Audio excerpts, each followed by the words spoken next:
Hello guys, welcome to our channel সম্মানিতা series. আজকে আমি আরও একটা নতুন ব্লগ নিয়ে চলে এসেছি তোমাদের কাছে।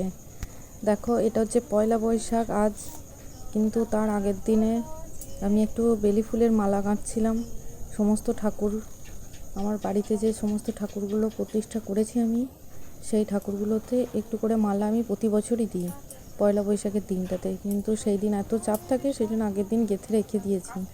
পরের দিন পুজো করার সময় এই মালাগুলো, নিজের হাতের তৈরি মালাগুলো প্রত্যেকটি ঠাকুরের কণ্ঠে পরিয়ে দেব। এখানে সেই জন্য আমি অনেকগুলো বেলি ফুলের কুড়ি নিয়ে এসেছি এবং সেই ফুল দিয়েই আমি মালা তৈরি করছি। আমি এটা প্রত্যেক বছর নিজে হাতেই করি। মিষ্টির প্যাকেট তৈরি করি, আমাদের দোকান আছে। এখানে আমি চলে এসেছি পয়লা বৈশাখে সকাল একদম সকাল 6টার সময় চলে এসেছি দোকানে যিনি থাকেন তিনি পরিষ্কার করে দিলেন দোকানটা। এরপর আমি আস্তে আস্তে বের করছি প্যাকেট থেকে। এই হচ্ছে আমাদের লক্ষ্মী গণেশ, ওনাদেরই পুজো হবে আজকে পয়লা বৈশাখ। এসো হে বৈশাখ এসো এসো,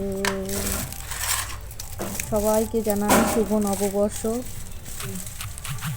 সবাই লাড্ডু খেয়েও, নববর্ষের প্রধান তো লাড্ডুই, মিষ্টি।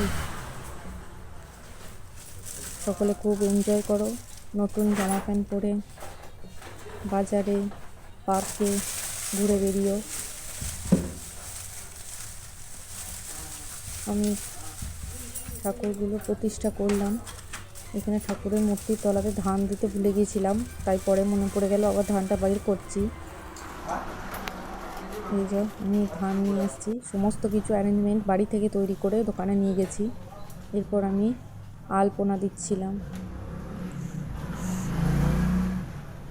এখানে আমি আলপনা দিচ্ছি, খুব ছোট্টর মতোই দিতে হয়েছিল, কারণ দোকান তো, অনেক লোকজন আসবেন, মাল নেবেন।